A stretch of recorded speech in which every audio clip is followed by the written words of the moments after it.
semuanya.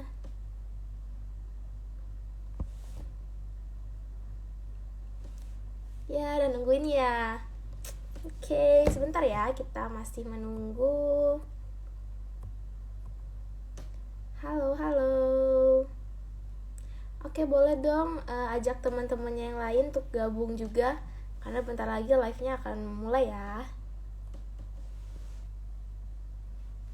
Halo.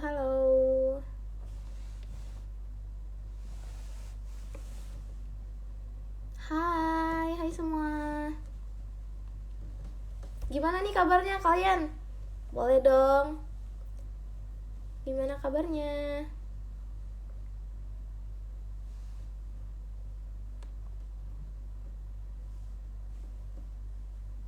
Oh iya, yang bakal jadi mahasiswa boleh cung tangannya, angkat tangan, komen yang bakal jadi mahasiswa nih bentar lagi nih.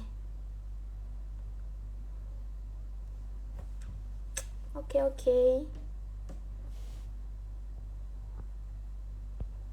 Semuanya. Alhamdulillah aku juga baik. Makasih ya udah nanyain. Mikiau, kamu bakal jadi mahasiswa nih. Wah, Sulis juga. Oke deh. Oke. Udah pada gabung ya. Ayo ajak temennya yang lain buat nonton live-nya.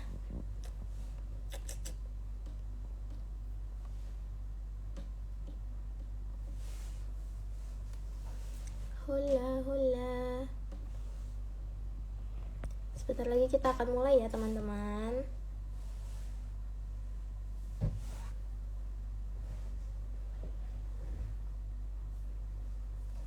Boleh ajak teman yang lain ya gabung.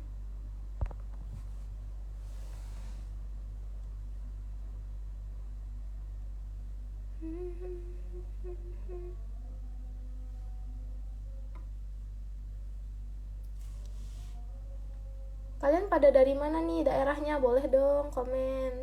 Daerahnya asal mana aja nih?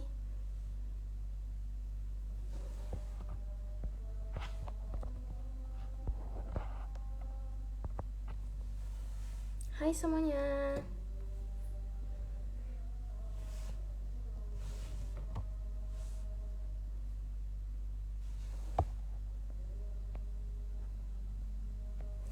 Halo.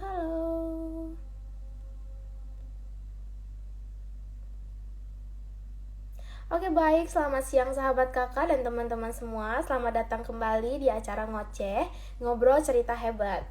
Terima kasih untuk semua yang udah gabung. Nah, buat kalian yang belum tahu nih, apa sih Ngoceh? Ngoceh itu adalah program ngobrol dan diskusi santai melalui Instagram Live dengan sahabat kakak yang telah menjadi penerima manfaat dari program Yayasan Kokalbe, maupun orang-orang yang telah aktif berkontribusi dalam kegiatan pemberdayaan perempuan dan pendidikan, yang semoga dapat bermanfaat dan menginspirasi kita semua di sini. Perkenalkan, nama aku Laila Nur Asia. Aku mahasiswi program studi psikologi dari Universitas Muhammadiyah Pontianak, Kalimantan Barat, serta penerima manfaat beasiswa Bestari batch 1 dari Yayasan Kokalbe. Aku akan menjadi host pada 1 jam ke depan di episode ngoceh kali ini. Nah, teman-teman udah pada tahu belum topik ngoceh kita hari ini? Boleh tulis di kolom komentar di bawah topik ngoceh kita pada hari ini apa ya? Yuk. Boleh yuk. Ayo, siapa yang tahu nih topik ngoceh kita pada hari ini?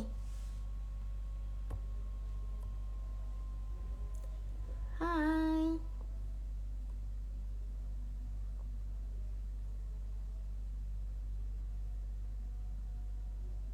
Yaps, betul banget Sulis, thank you. Jawabannya persiapan mental untuk mahasiswa baru. Tepuk tangan, oke.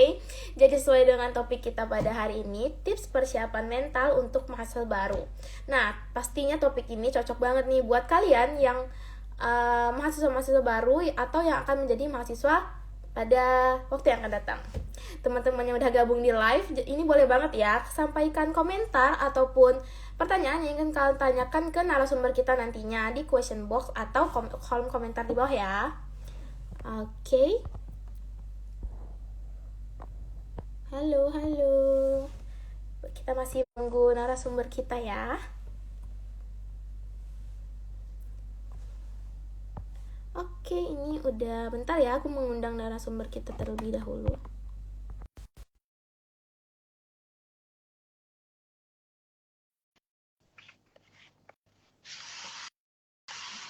Boleh nih mahasiswa-mahasiswa baru, cium tangannya dong di kolom komentar.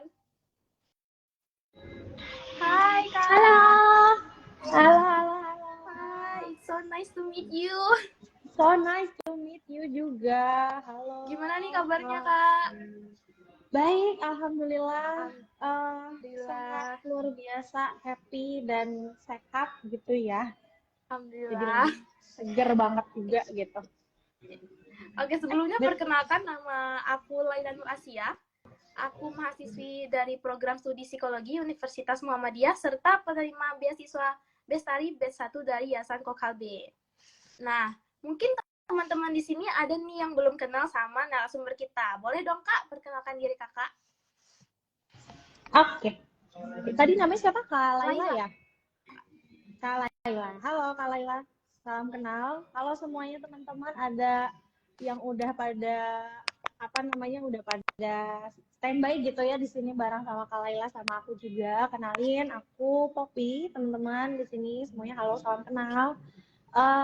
Aku di sini sebagai, kalau di Puan Bisa, karena aku juga mewakili dari tim Puan Bisa juga gitu ya. Aku di sini di Puan Bisa lagi berorganisasi bareng sama teman-teman mahasiswa gitu ya di Puan Bisa. Nah kebetulan aku di sini lagi menjabat sebagai Chief People Officer gitu. Jadi aku yang ngatur nih yang gimana nih buat strategi biar tim-tim internal kita di Puan Bisa maupun di Blooming Area itu nyaman gitu ya, nyaman berorganisasinya, tapi tetap bisa berkembang bareng-bareng gitu. Jadi kurang lebih itu sih yang lagi aku kerjakan. Selain itu juga aku juga mahasiswa psikologi, teman-teman di sini semuanya. Aku mahasiswa psikologi, mahasiswa akhir.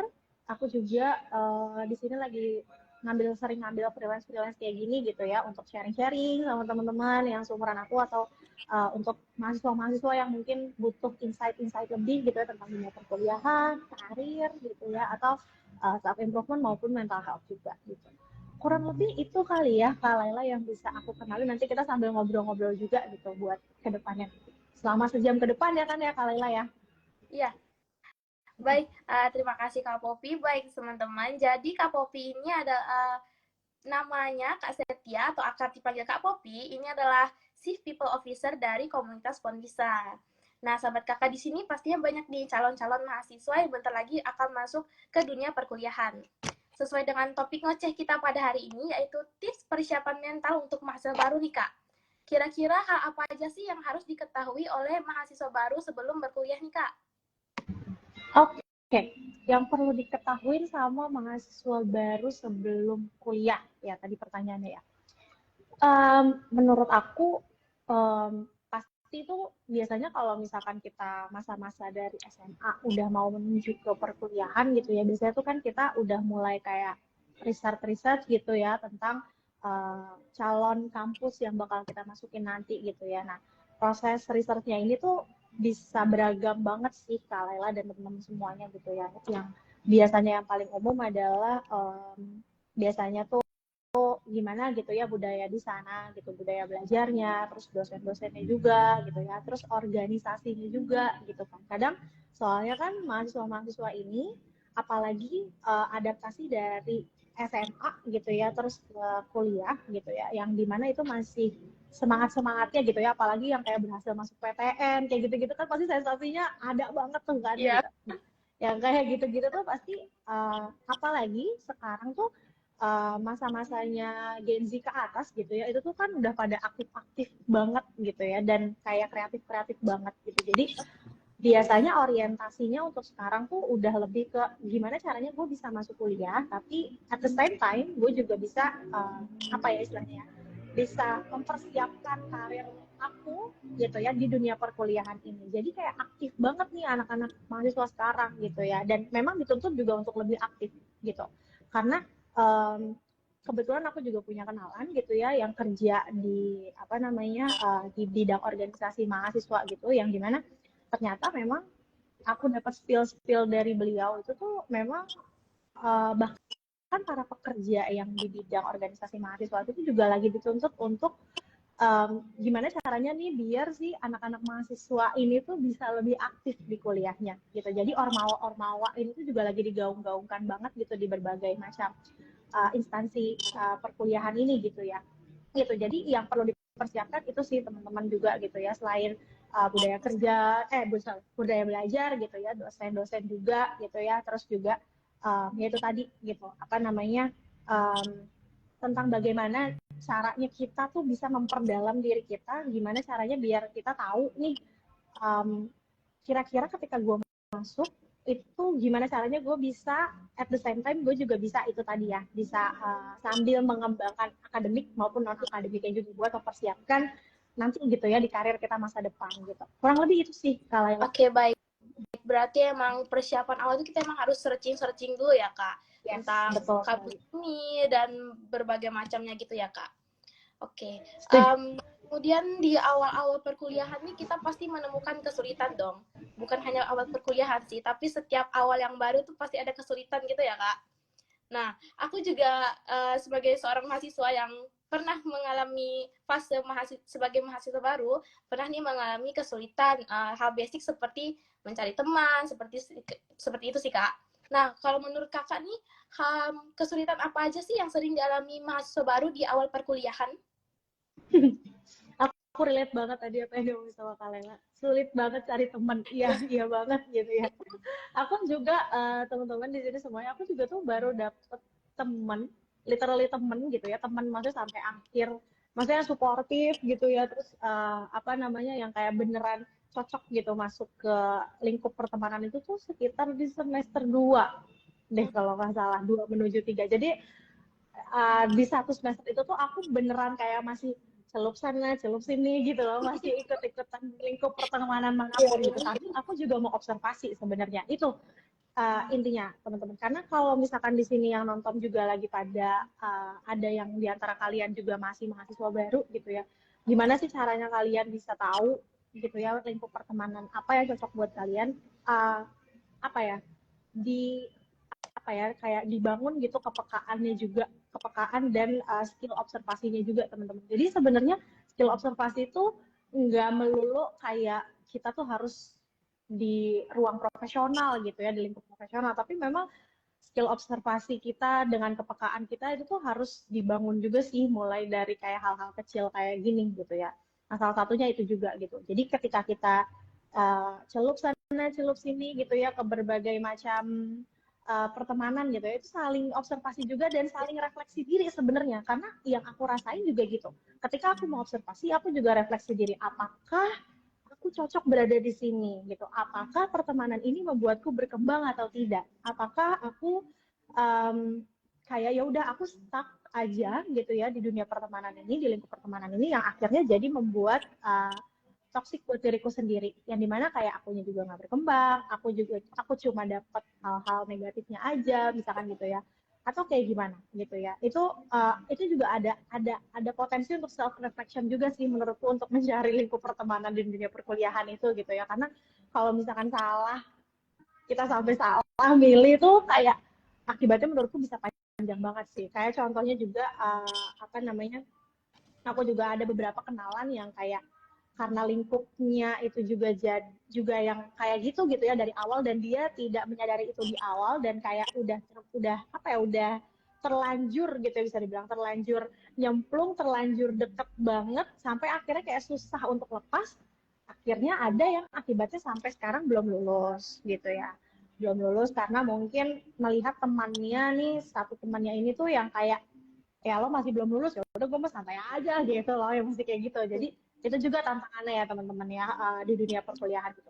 Selain itu juga adalah menurutku ada banget potensi kita bertemu dengan dosen yang mungkin juga tidak selaras dengan apa maunya kita gitu ya, dengan value kita atau apapun gitu ya. Tapi ya kalau itu sangat lumrah terjadi sih menurutku, maksudnya soalnya adaptasinya juga sih gitu, proses adaptasinya kita ketika dari sekolah ke menuju perkuliahan itu yang cukup banyak banget perubahannya gitu ya.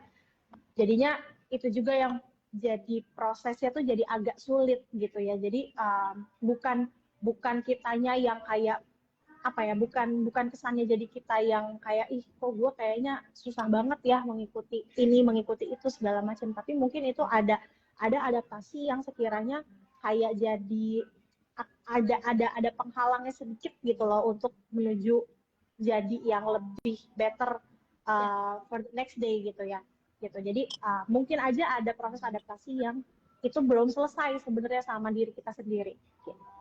Kurang lebih gitu sih Kak Laila. Oke, berarti itu ya. Emang kita tuh harus mencari temen tuh yang support banget gitu, yang sama-sama mensupport, kita mensupport, dia mensupport kita juga. Karena emang Mm-mm. pertemanan di perkuliahan tuh penting banget sih menurut aku ya, Kak. Ya, Mm-mm. sama dosen juga, dan tadi Kakak ada nyebutin adaptasi juga ya. Nah, ada nggak sih Kak saran gimana cara mengatasi kesulitan tersebut? Oke, kalau ngatasinnya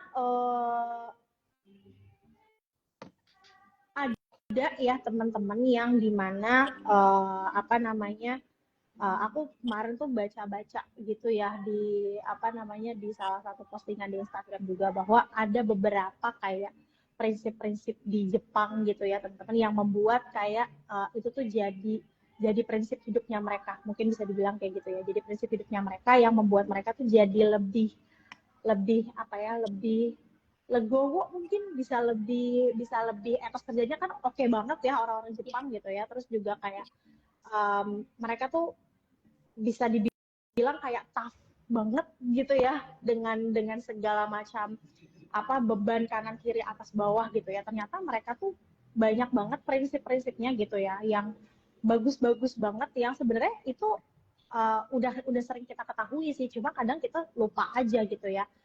Itu tuh ada teman-teman yang namanya Bushido gitu ya. Jadi apa namanya Bushido itu tuh adalah prinsip-prinsip dari etos kerja ala seorang kesatria gitu ya. Kan juga Jepang kan memang terkenal juga dengan kesatria-kesatria yang seperti itu ya gitu. Nah ternyata ada nih yang namanya Bushido gitu. Nah di Bushido itu tuh ada serangkaian nilai-nilai intinya sendiri gitu ya. Nah itu tuh salah satunya, dan sih ada banyak sih sebenarnya yang pengen aku bahas gitu ya. Di sini tuh ada Kenin. Kenin itu kegigihan atau ketekunan gitu ya.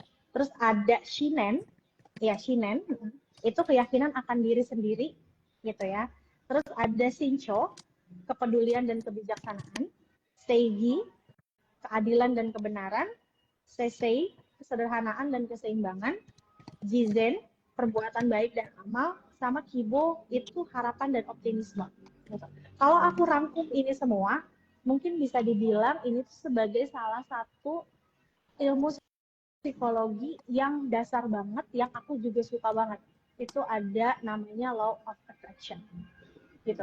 Jadi mungkin di sini teman-teman juga udah apa namanya udah lumayan sering dengar tentang LOA ini ya, law of attraction, bagaimana cara kerja energi di dalam diri itu tuh bisa selaras dengan energi yang ada di dalam alam semesta ini gitu ya. Karena salah satu contoh aja, misalkan gini, contohnya adalah kita nih misalkan besok hari Minggu nih ya, kita ada janjian teman-teman, ada janjian sama temen jam 4 sore di kafe gitu ya.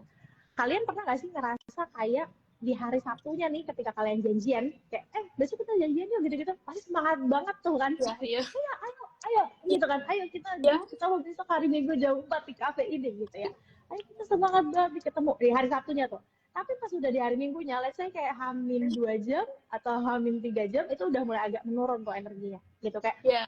udah mulai ada pikiran-pikiran kayak apa gue nggak datang aja ya gitu, apa gue nggak datang aja segala macam gitu gitu. Nah itu teman-teman kalau di dalam ilmu LOA itu ada hubungannya dengan keselarasan antara energi di dalam diri sama energi di alam semesta gitu. Jadi apa ada penurunan penurunan energi itu ketika hamin 3 jam, hamin berapa jam, itu tuh ada hubungannya ternyata gitu. Semakin berat badan kita, tubuh kita, kaki kita untuk bangun dari tempat tidur atau untuk melangkah ke kamar mandi untuk siap-siap, untuk dandan segala macam, itu ada hubungannya dengan ketidakselarasan itu. Banyak banget faktornya. Mungkin tubuh kamu tuh pengennya, mungkin bisa gini ya, faktor pertama mungkin tubuh kamu lagi pengen istirahat gitu, karena mungkin dari Senin sampai Jumat kemarin kamu tuh udah capek banget gitu ya, jadi tubuh kamu tahu ketika kamu beranjak dari tempat tidur atau dari manapun yang sedang kamu tempati sekarang itu akan jadi penurunan energi yang sangat besar gitu ya. Atau bisa juga dengan otak kamu dan hati kamu itu tahu bahwa ketika ketemu sama mereka itu akan buang-buang energi, let's say kayak gitu. Padahal sebenarnya Senin itu kamu harus menghadapi hal yang berat lagi, ya, dimana otak kamu tuh udah tahu gitu, lo tuh Senin tuh udah pasti bakal berat lagi segala macam kan harus seperti ini kayak gitu. Jadi ada penurunan energi yang signifikan kayak gitu. Nah, kenapa aku ceritain ini ke teman-teman semua? Karena itu gitu ya. Biar kita tahu di sini semuanya gitu ya. Kalau misalkan kita menghadapi kesulitan yang tadi gitu ya, dari proses adaptasinya dan segala macamnya gitu ya, apalagi kalian yang maba gitu ya, percaya bahwa memang ada keterlibatan antara energi di dalam diri kita sama alam semesta. Itu yang pertama gitu ya. Yang kedua teman-teman, di sini kita tuh hidup bukan hanya tentang kita sendiri gitu ya, kita tuh ada keterlibatan antara manusia juga dengan alam semesta, dengan Tuhan juga gitu ya. Percaya sama diri sendiri, percaya sama keterlibatan alam semesta sama Tuhan juga gitu ya. Hukum law of attraction itu ketika kita sudah melatih itu gitu ya, gimana caranya kita bisa berserah, kita bisa menulis gitu ya, kita bisa menulis permintaan kita, menulis kesulitan-kesulitan kita selama masa perkuliahan, lalu diserahkan kepada alam semesta, kepada Tuhan gitu ya, dengan goal-goal yang kita mau, dengan tujuan-tujuan yang pengen kita capai, itu rasanya akan lebih jauh lebih ringan gitu ya. Karena kesulitan itu akan selalu ada, seperti yang tadi dibilang sama Kak Laila gitu ya. Aku tidak bisa membantu kalian kayak, sini gue kerjain tugas lo, gue yang ngerjain. Aku nggak bisa dong kayak gitu ya. Yang aku pengen sharing ke kalian adalah dunia ini tidak hanya tentang kita pribadi, teman-teman ya. Ada keterlibatan antara hubungan kita dengan manusia, hubungan kita dengan alam semesta, dan hubungan kita kepada Tuhan gitu ya. Bagaimana caranya kita bisa grounding, bisa kembali lagi ke tanah gitu ya, bisa menapak lagi kaki, tubuh kita, hati kita, dan otak kita selaras gitu ya, untuk bisa grounding, untuk bisa berserah kepada Tuhan, tapi kita tetap berusaha untuk memaksimalkan apa yang kita bisa lakukan. Do our best gitu ya, untuk di perkuliahan ini, yang dimana nantinya insya Allah gitu ya, kalau misalkan kita percaya sama diri kita berserah juga, dan kita juga berusaha gitu ya, aku yakin banget gitu ya, karena energi-energi itu akan selalu selaras dengan apa yang kita usahakan. Aku percaya itu. Ketika kita menyelaraskan energi kita untuk menjadi seorang yang lebih baik di setiap harinya, dan berusaha untuk menjadi lebih baik juga gitu ya, itu energi itu akan istilahnya, energi itu tuh vibrasi di dalam badan kita itu akan selaras dengan energi yang akan kita tuju, keinginan yang kita pengen dapetin gitu. Jadi aku juga pernah dapat quotes itu bagus banget, kayak kalau misalkan kita nggak mengubah energi di dalam tubuh kita, percayalah hidup kita nggak akan berubah gitu.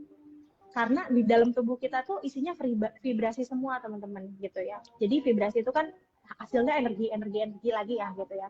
Nah itu ketika kita menerapkan law of attraction itu gitu ya, yang dimana energi kita selaraskan untuk grounding gitu ya, untuk berserah, untuk tetap berusaha juga gitu ya, itu nantinya vibrasi-vibrasi itu akan menyelaraskan kita ke energi yang memang kita pengen tuju gitu. Misalkan kita kayak pengen dapat duit 5M sebulan gitu ya, tapi kalau misalkan usaha kitanya cuma kayak bisa dapetin 1 juta sebulan, ya gimana gitu, berarti kan itu nggak selaras gitu loh, itu nggak selaras dengan apa yang kita usahakan dengan tujuan yang pengen kita capai gitu.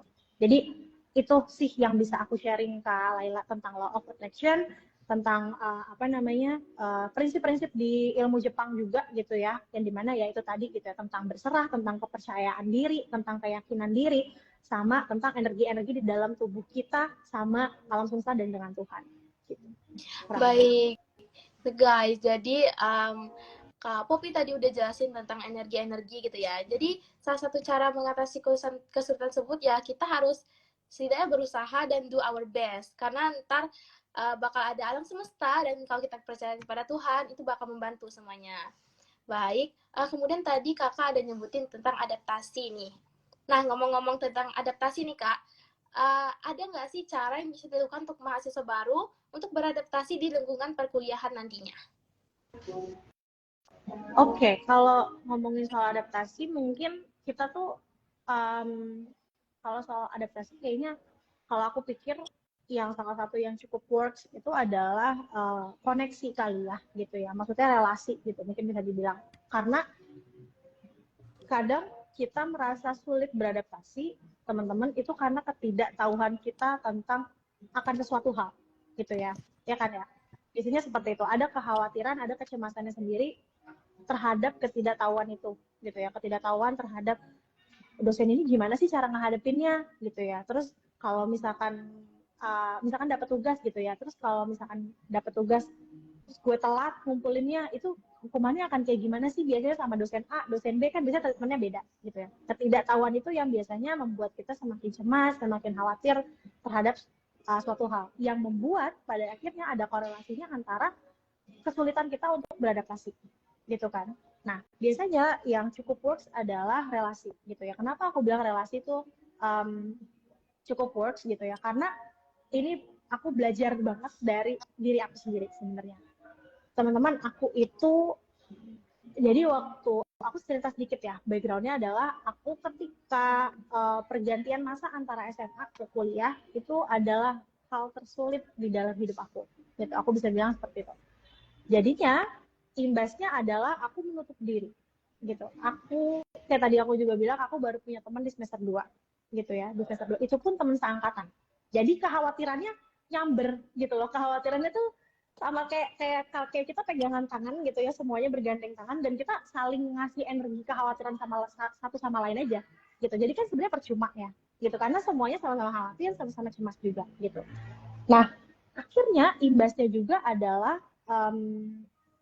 sebenarnya aku belum lulus gitu ya. Aku udah semester 10 gitu. Aku udah semester 10 dan aku belum lulus. Walaupun memang tinggal sidang aja sih, cuma aku belum lulus. Nah, imbasnya ya itu tadi gitu. Imbasnya adalah um, aku tidak punya relasi banyak selain teman-teman satu angkatan aku gitu. Yang akhirnya adalah membuat aku sulit untuk bertanya-tanya tentang bagaimana budaya kampus aku gitu. Kayak gitu teman-teman ya. Jadi aku nggak terlalu tahu tentang budaya kampus aku, apalagi kalau misalkan kalian yang udah pada skripsi nih, mungkin yang lagi nonton lagi pada skripsian, pasti kalian tahu kalau udah skripsi itu jarang banget ke kampus, karena udah nggak ada kelas kan, gitu. Semakin aku nggak tahu, semakin aku jarang banget ke kampus, semakin aku lupa tentang apapun, apapun gitu, tentang yang berhubungan dengan kampus aku. Bahkan aku sampai ada di titik pernah aku lupa sama NPM aku sendiri. Iya, aku ada di titik itu. Aku lupa sama NPM aku sendiri, gitu ya. Jadi kenapa aku bilang relasi itu penting banget, karena aku juga baru belajar sekarang. Setiap ada orang tanya gitu ya, ada orang bilang kayak ya udah lu tanya aja sama cutting lo gitu, nggak kenal gitu, nggak tahu siapa cutting gitu, cutting di jurusan aku gitu. Paling yang aku kenal adalah asdos-asdosnya aja. Jadi dosen aku punya asisten biasanya, nah itu biasanya pakai mahasiswa-mahasiswa yang udah lulus atau yang udah masuk akhir gitu. Itu itu juga nggak yang deket-deket banget, tapi ya alhamdulillahnya sih masih bisa di reach out ya gitu. Toh aku juga punya nomornya juga kan sebenarnya gitu. Cuma tetap aja sulit gitu, karena ya cutting-cutting itu yang aku kenal kan sudah pada lulus gitu ya, udah pada lulus dan udah pada kerja juga gitu. Jadi yang berhubungan dengan budaya kampus yang sekarang ya mereka udah nggak relate lagi dong gitu kan, udah nggak tahu juga perkembangan up to date itu kayak gimana gitu ya.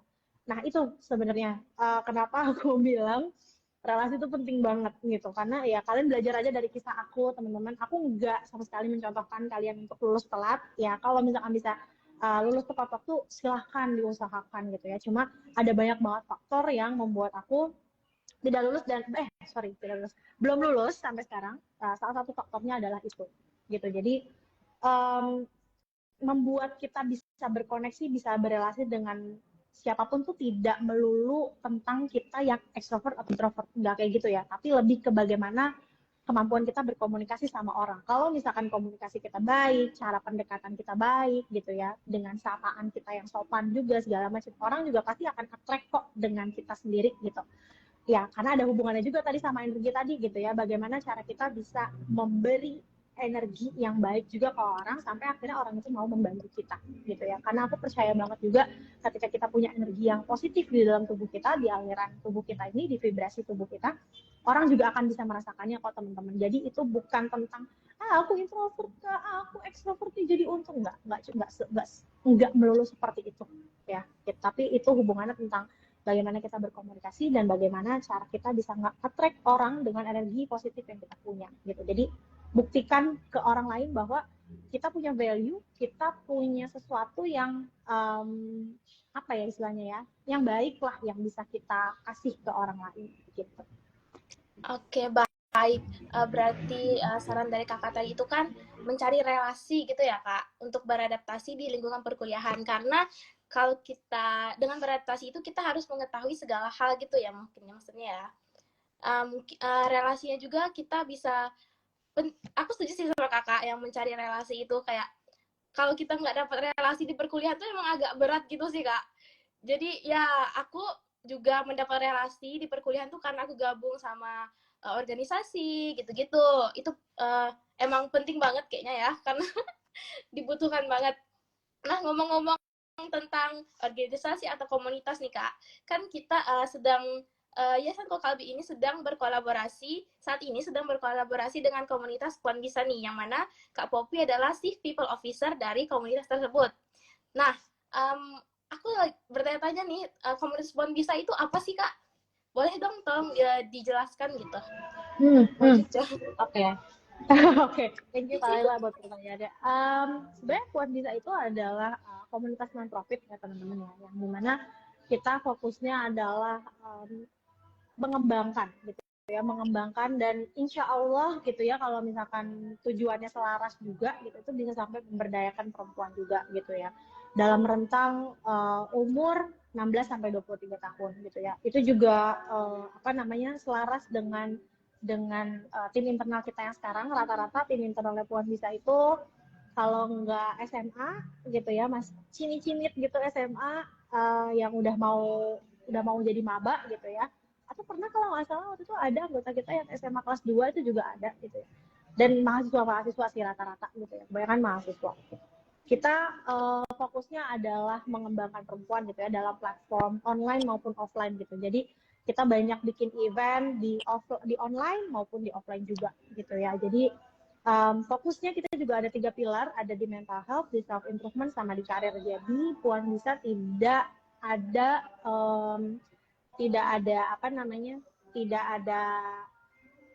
sangkut pautnya dengan politik gitu ya teman-teman. Jadi kalau misalkan ada yang baru dengar Puan Bisa terus kayak berpikir kayak ini ada hubungannya nggak ya dengan Puan Maharani, nggak ada ya teman-teman ya. Stop berpikir seperti itu. Stop berpikir seperti itu. Kita tidak ada korelasinya dengan politik manapun, dan kita tidak membicarakan politik apapun gitu ya. Jadi stop berpikir bahwa Puan Bisa sama dengan Puan Maharani gitu ya. Jadi boleh sambil searching juga. Kita punya website gitu ya. Ada yang ketawa tuh. Kita punya website, kita punya Instagram, kita punya TikTok gitu ya. Kita punya berbagai macam platform dan sangat berwarna-warni gitu ya, karena girly banget gitu. Walaupun sebenarnya kita untuk gender, kita untuk semua gender sih gitu. Maksudnya ada salah satu banyak sih sebenarnya, beberapa kali tim internal Puan Bisa itu juga ada laki-laki teman-teman ya. Jadi jangan berpikir karena namanya Puan Bisa gitu ya, itu jadi kayak jadi kayak oh ini harus perempuan gitu. Enggak juga gitu ya. Bahkan event-event kita juga banyak diikutin sama laki-laki gitu sih. Yang selaras, yang merasa value-nya satu tujuan dengan Puan Bisa, monggo diceki-ceki aja teman-teman gitu ya. Jadi kurang lebih seperti itu. Dan kita di Oktober ini kita mau ada event tahunan besar-besaran. Jadi kita setiap tahun ada namanya event Puan Bisa Festival teman-teman. Jadi di Oktober 2024 ini aku juga sekalian mau ngasih tahu nanti akan ada event online maupun offline. Jadi ditunggu aja, standby aja di Instagram Puan Bisa dan di platform-platform sosial media kita lainnya juga. Nanti kita ketemu deh yang offline. Wah, seru banget nih sepertinya ya. Kalau boleh tahu nih, gimana sih Kak cara daftar Puan Bisa itu? Susah nggak gitu masuknya gitu? Oh, tidak dong gitu. Cuma memang biasanya ada ada tahapannya aja sih sebenarnya Kak Laila gitu ya.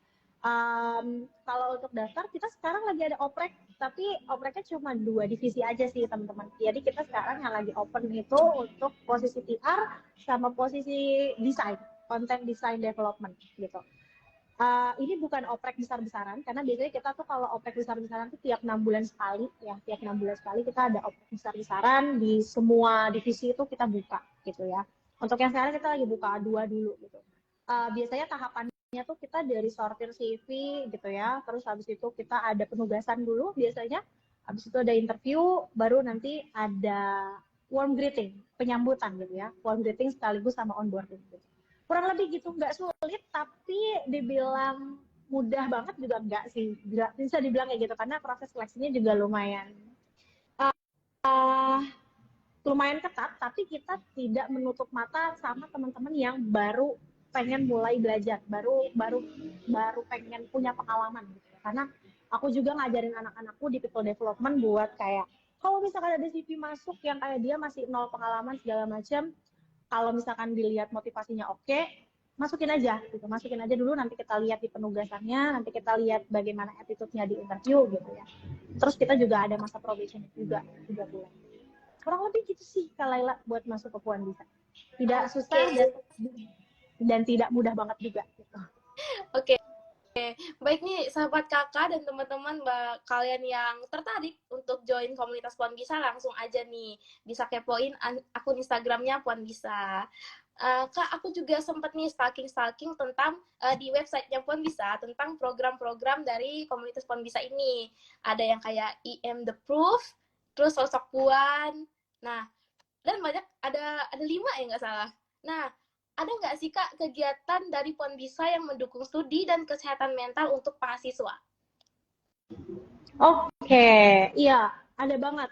Uh, Tadi gitu ya Kak Laila juga udah sebutin ada IMD Proof. IMD Proof itu sebenarnya oprek teman-teman. Jadi kita pakai bahasa brandingnya tuh IMD Proof gitu, improve gitu ya intinya, kurang lebih itu maksudnya tuh improve gitu. Um, kita tuh punya tagline namanya berkembang bersama gitu ya teman-teman. Jadi apalagi pilarnya Puan Bisa itu ada di self improvement, karir sama mental health. Jadi yang tadi ditanyakan sama Kak Laila tuh ada banget gitu ya tentang bagaimana korelasi antara mental health dan juga para mahasiswa-mahasiswa nih, karena juga kan target audiensnya Puan Bisa itu di rentang umur 16 sampai 23 tahun ya, which is itu adalah umur-umur kita lagi masa-masanya mahasiswa gitu kan ya bisa dibilang. Nah, untuk programnya sendiri itu kita tuh hampir tiap bulan ada yang namanya learning space gitu ya. Itu adalah program yang diinisiasikan oleh community development Puan Bisa. Shout out buat tim-tim Komdev, keren banget program-programnya. Di bulan Juli ini nanti akan ada program juga kalau nggak salah gitu ya, tentang, aku nggak tahu kok bisa spill apa enggak, cuma intinya kalau nggak salah di bulan Juli ini ada program offline di learning space-nya Puan Bisa gitu ya. Nanti standby aja di Instagramnya.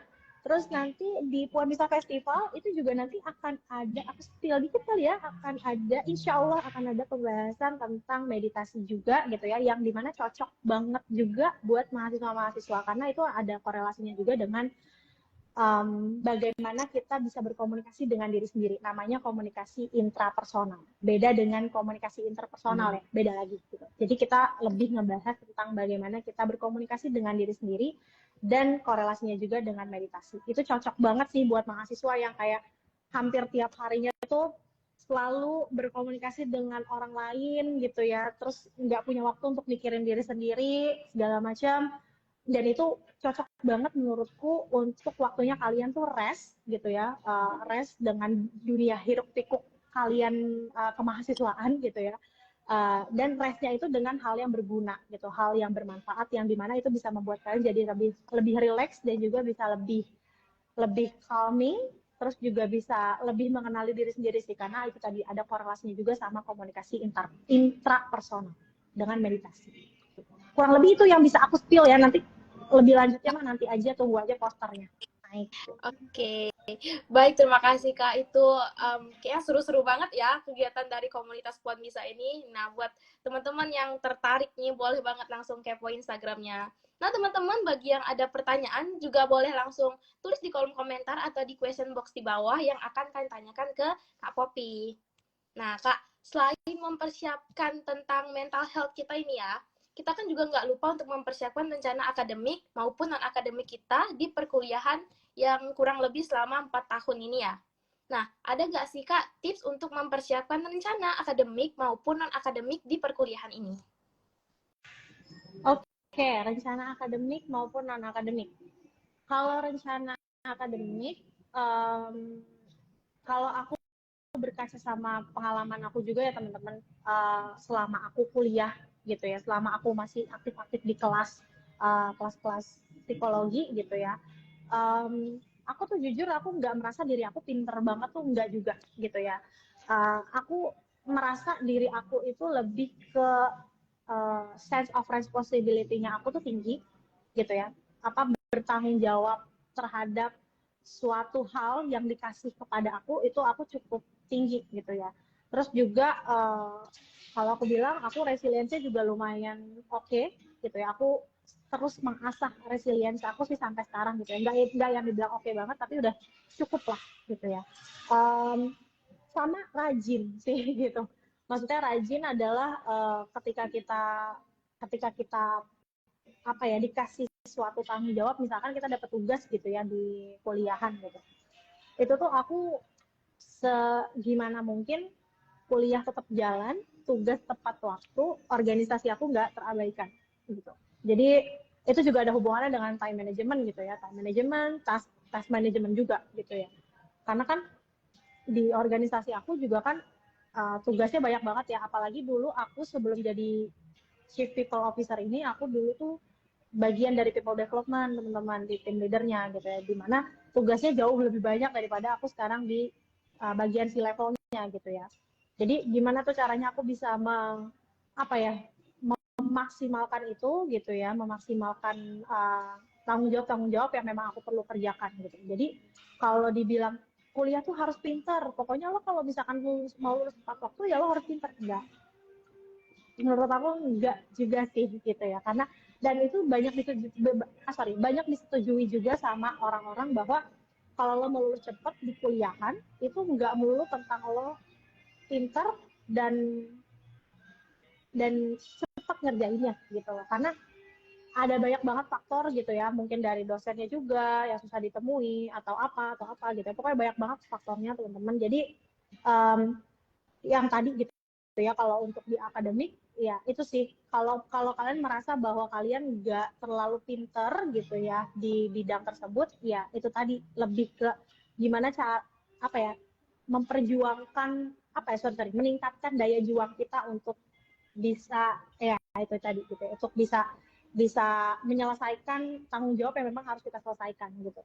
Jadi lebih ke sana arahnya kalau untuk akademik.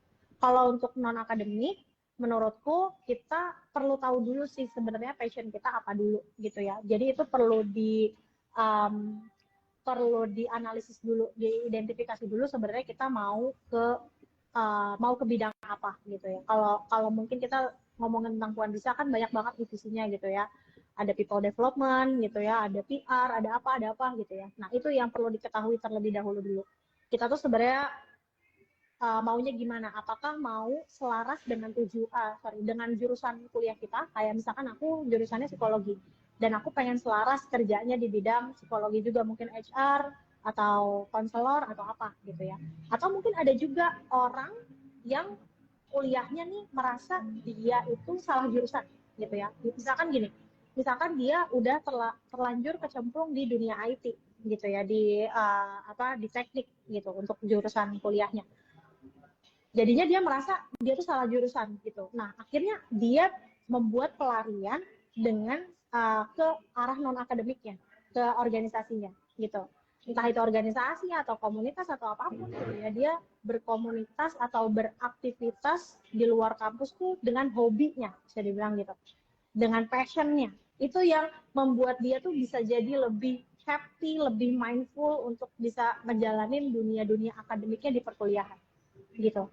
Jadi itu dulu sih yang perlu diidentifikasi gitu ya. Kita passionnya apa dan apakah kalian merasa salah jurusan atau enggak gitu. Dan itu bisa jadi salah satu strategi juga teman-teman, kalau misalkan kalian merasa salah jurusan, cari aktivitas di luar kuliah kalian yang bisa mendukung passion kalian, biar perasaan salah jurusannya itu tuh tidak terlalu membara di tubuh kalian, di hati kalian gitu ya. Jadi biar tetap bisa bertanggung jawab, tapi juga bisa mindful juga untuk mengerjakan di akademik maupun di non akademiknya gitu.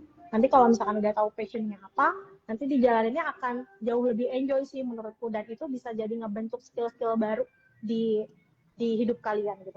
Karena kayak tadi aku bilang, aku resiliensial cukup gitu ya, task manajemennya oke, time manajemennya oke, segala macam itu tuh semuanya tuh kebentuk gara-gara itu semua gitu, gara-gara aku berada di satu situasi yang mengharuskan aku mengerjakan banyak hal, kuliah juga, tugas juga, terus organisasi juga gitu ya. Jadi itu yang membuat aku berada di situasi yang mungkin terperangkap dan terjebak gitu ya, tapi karena aku enjoy ngerjainnya gitu ya, jadi aku bisa menyelesaikan itu dengan cukup baik gitu dan tepat waktu semua, kecuali lulusnya aku sih yang belum tepat waktu aja gitu sih kurang lebih Kalela. Oke, aku setuju banget sih Kak sama Kakak yang tadi Kakak bilang kalau kuliah tuh nggak harus banget yang pintar, tapi yang inti itu kita harus rajin gitu ya. Aku setuju sih itu, karena kayak um, pintar tuh nggak melulu jadi bahan pertimbangan gitu sih. Yang penting rajin aja sih. Jangan males-malesan deh kalau mau kuliah. Setuju sih Kak. Nah Kak, kan selama perkuliahan tuh kebanyakan mahasiswa tuh ngerantau, hidup sendiri gitu ya Kak. Ada nggak sih Kak tips untuk mengatasi rasa cemas dan menjadi mandiri di perkuliahan ini Kak? Oke, sebenarnya itu balik lagi kali ya dengan kecemasan dan kesendirian juga, mungkin yang tadi aku juga sempat bahas tentang apa namanya, tentang prinsip-prinsip yang tadi gitu ya, yang Jepang gitu. Tinggal gimana kitanya sih teman-teman bisa apa ya, kalau misalkan dirasa memang butuh bantuan gitu ya, itu aku sangat merekomendasikan sih, maksudnya jangan jangan merasa bahwa gue harus selalu kuat segala macam gitu-gitu, takutnya itu nanti malah jadi toxic positivity. Jadi you know yourself better gitu ya, jadi sering-sering apa ya, kayak meditasi mungkin ya, cari activity-activity yang kayak memang bisa mendukung mental health awareness-nya kalian, mungkin bisa dibilang gitu ya. Kalau kalau misalkan aku bisa bisa rekomendasikan, ada salah satu um, community mental health, dan dia suka bikin event juga tentang mental health, itu ada namanya Mestakula teman-teman. Boleh ini aku bisa ini gak sih, bisa nih aku coba tulis namanya Mestakula. uh, itu dia tuh sering banget bikin event-event yang ada sangkut pautnya dengan mental health gitu. Jadi you know your best gitu ya, you know you. Jadi kalau misalkan dirasa memang butuh bantuan, monggo silahkan gitu ya ke psikolog, atau cari teman yang dirasa bisa mendengarkan kalian, karena sekarang tuh banyak banget platform-platform yang itu tadi gitu ya. Karena um, memang kita perlu gitu ya untuk mengembangkan diri kita untuk selalu bisa tough gitu ya, untuk selalu bisa ya bisa selalu kuat gitu ya, bisa selalu berkembang setiap harinya. Tapi bukan berarti kita jadi lemah, jadi apa ya,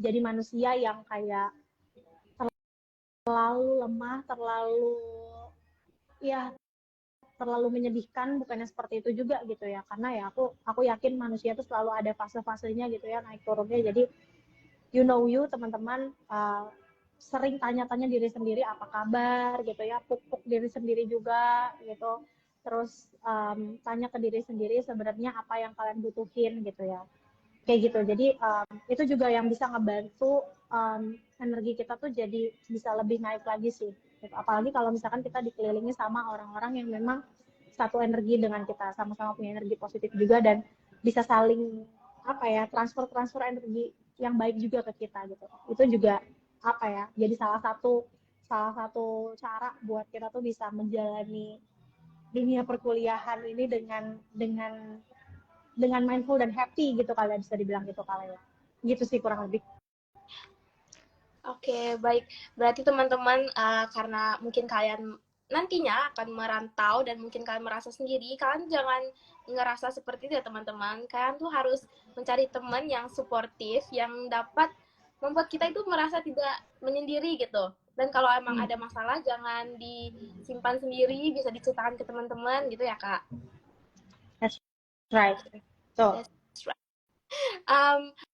Kak Popi, ada nggak sih harapan untuk mahasiswa perempuan di Indonesia, terutama di bidang pendidikan dan pengembangan di kedepannya? oke, harapan untuk perempuan Mahasiswa gitu ya, perempuan. mahasiswa perempuan. Oke, harapannya teman-teman apa ya? Aku berharap banget sih, berharap banget eh, perempuan-perempuan yang apa namanya, terutama yang lagi pada menempuh menempuh apa namanya, menempuh pendidikan di universitas gitu ya. Aku pengen kita semua tuh bisa bisa apa namanya, bisa bijak gitu kali ya, bisa bisa bijak dalam hal apapun gitu ya. Terus selain itu juga aku berharap teman-teman dan aku sendiri juga berharap kepada aku sendiri juga um, bisa mindful gitu ya, tetap tetap mindful terhadap hal-hal yang aku lakukan gitu, dan bisa juga berpikir bahwa hidup ini bukan hanya tentang uang gitu ya, bukan hanya tentang uang, bukan hanya tentang um, karir yang cemerlang banget gitu ya gitu. Tapi ya kalau misalkan memang itu mimpi kalian, go ahead. Cuma ketika memang itu tidak bisa tercapai sama kalian, aku pengen kita semua tuh bisa yang sama-sama bareng menerapkan si law of attraction itu gitu. Karena kalau misalkan aku pikir setiap manusia di muka bumi ini tuh bisa bisa menerapkan ilmu LOA ini dengan sangat baik gitu ya. Aku rasa kayaknya angka bunuh diri bisa berkurang gitu ya. Terus mungkin kayak ketidakpercayaan diri terhadap suatu hal yang bisa sampai membuat kita depresi, sampai membuat kita um, demotivate, itu sepertinya itu bisa berkurang banget gitu, karena kekuatan dari berserah dan usahanya itulah yang justru harus kita kembangkan, harus kita pertahankan gitu ya. Kayak gitu sih harapannya. Jadi semoga teman-teman di sini semua yang lagi nonton maupun yang nggak nonton, itu aku berdoa kita semua selalu diberi energi yang baik juga gitu ya, dari sekitar, dari alam semesta gitu ya, sampai akhirnya kita bisa memberikan energi baik itu ke yang lain juga gitu. Jadi pada akhirnya nanti balik lagi, energi baik dan tujuan yang baik itu bisa dicapai ke kita juga, apapun tujuannya teman-teman. Oke, okay, Baik, menyentuh banget nih harapannya nih, sampai agak agak baik menetes. teman-teman. Itu harapan dari Kak Popi tadi ya. Semoga kita semua selalu diberikan energi yang baik dari alam semesta dan dari manapun kita berada, agar kita bisa menyalurkan energi baik tersebut kepada alam semesta kembali. Mungkin untuk penutup boleh dong Kak kasih pesan semangat dan ajakan untuk sahabat Kakak dan teman-teman serta mahasiswa baru untuk mempersiapkan mental dan menjaga kesehatan mental mereka di perkuliahan nih Kak. Oke, semangat ya teman-teman. Kalau misalkan untuk semangat,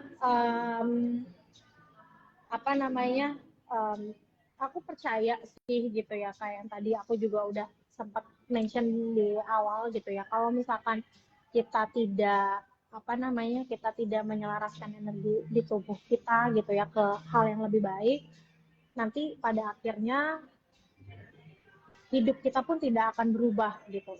Itu juga diakui sama sama pakar-pakar metafisika segala macam gitu ya. Jadi percayalah teman-teman, apa yang kalian lagi usahakan sekarang di dunia perkuliahan itu tuh menjadi salah satu pupuk buat kalian nanti bisa tumbuh menjadi pohon yang cantik gitu. Jadi percaya aja itu dulu.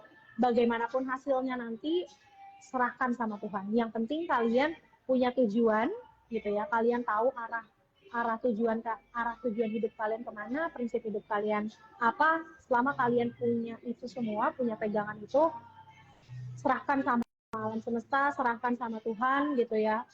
Biarkan energi-energi itu bekerja selama kalian bisa berserah dan bisa mengusahakan hal-hal baik terjadi kepada kalian. Dan Pokoknya aku juga sambil berdoa lagi, semoga tujuan kalian yang kalian inginkan itu tercapai ya teman-teman ya gitu. Dan jangan lupain tentang ilmu law of attraction itu tadi gitu ya. Semoga bisa diimplementasikan di hidup kalian. Kalau misalkan pengen tahu soal law of attraction lebih dalam, um, silahkan cari-cari di Google, udah banyak jurnal-jurnalnya, banyak banget penelitian tentang LOA ini, silahkan dipelajari lebih dalam, silahkan journaling teman-teman, semangat buat journaling juga, karena journaling itu adalah bentuk bentuk kita untuk berserah juga sebenarnya ke alam semesta, ke Tuhan gitu ya, karena ketika kita menulis di pulpen, ketika kita memegang pulpen dan menulis di atas kertas, itu tubuh kita sedang membentuk vibrasi dan akhirnya jadi energi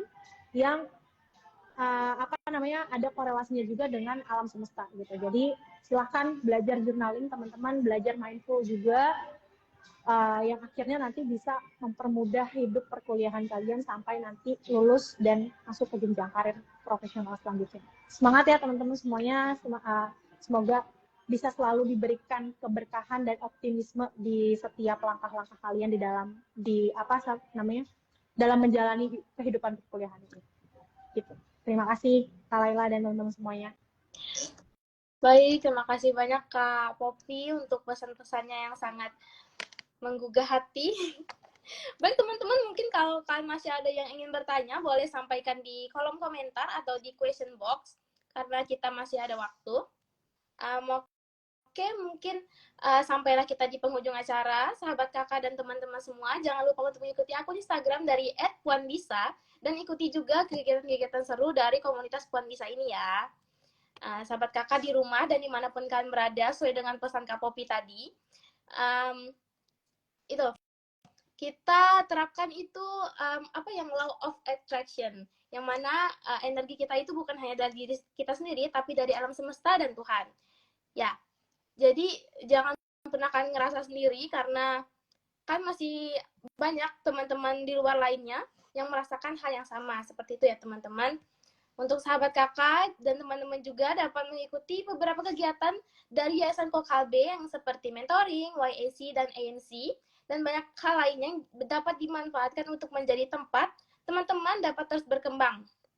Aku, Laila, sebagai host pada episode ngoceh kali ini, berterima kasih yang sangat besar kepada Kak Poppy yang sudah meluangkan waktunya untuk menjadi narasumber dan menghadiri episode ngoceh kali ini. Semoga ilmu-ilmu yang diberikan dapat bermanfaat bagi sahabat kakak dan teman-teman lainnya. Amin. Terima kasih juga kepada sahabat kakak karena sudah aktif menonton dan berpartisipasi pada ngoceh kali ini. Sahabat kakak dan teman-teman semua, jangan lupa untuk mengikuti akun Instagram dari Yayasan Kokalbe, karena Yayasan Kokalbe akan membuka kembali program-program beasiswa lainnya. Sahabat kakak bisa cek info secara berkala lewat media sosial ataupun website Yayasan Kokalbe. Dan jangan lupa untuk hidupkan loncengnya. Baik sahabat kakak semua, terima kasih untuk hari ini. Saya Laila pamit undur diri. Sampai jumpa di episode ngoceh selanjutnya. Wassalamualaikum warahmatullahi wabarakatuh. Bye-bye. Terima kasih Kak Poppy. Terima kasih Kak Laila dan Kak Laila semuanya. Dadah. Dadah.